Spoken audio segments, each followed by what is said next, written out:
Hi, everybody, welcome to your class. Today, we are going to learn how to express imaginary situations.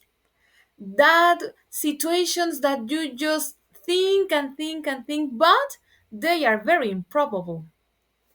Take a look at the next example. If I won the lottery, I would buy a big house in the country. Definitely win the lottery sounds an improbable situation, don't you think? And well, of course, the result is something a little bit difficult to happen. Now, take a look at the examples. Pay attention in the structure. If she knew how to cook, she would prepare dinner for us. If you didn't live so far away, you would visit us more often. If he didn't have a fear of heights, he wouldn't avoid climbing mountains. Did you notice? When we are talking in conditionals, we always have two parts, the condition and the result. In this case, we are talking in a possible condition, or well, imaginary condition, and its imaginary result.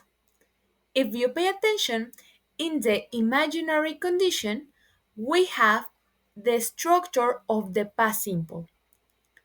If she knew, if you didn't live, if he didn't have, that is the possible condition, the impossible condition in this case.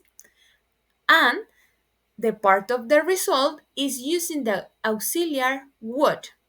She would prepare, you would visit, he wouldn't avoid. Can you see?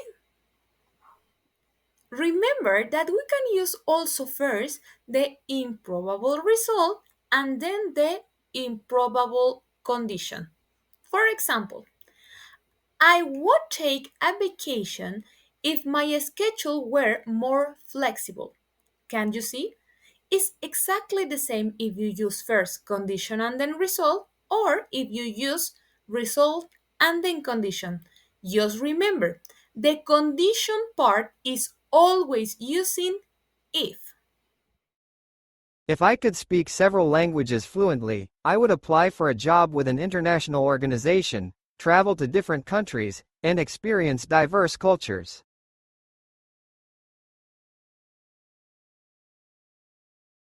He would be able to finish his homework earlier if he didn't spend so much time on social media. If my phone didn't run out of battery so quickly, I wouldn't have to charge it multiple times a day.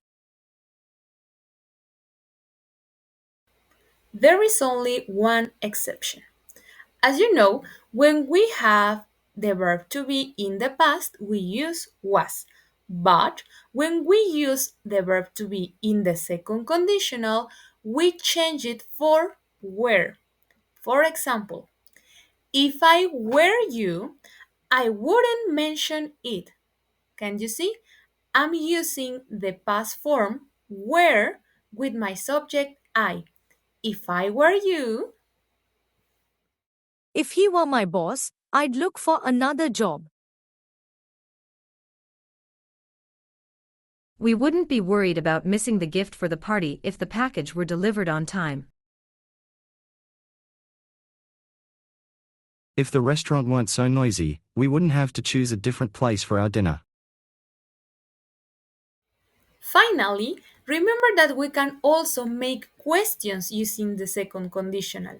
For example, would you buy a new car if you won the lottery? And if you want to add a WH question, could be who would you invite to a party if you could invite anyone you want? Can you see? Which hobby would you pursue if you had unlimited free time and resources? If the weather were nicer, would you consider having a picnic this weekend? Because if I had, I would definitely remember it. Because I didn't want you to lose her again if I failed. I would deeply regret it if you were returning only to eat. I mean, that's what I would do if I were you. If I were you, I'd keep your mouth shut. What would you do if you were me? Where would you go if this broke? If you could go anywhere, anytime, where would it be? And well, now you know how to express imaginary situations. See you next class.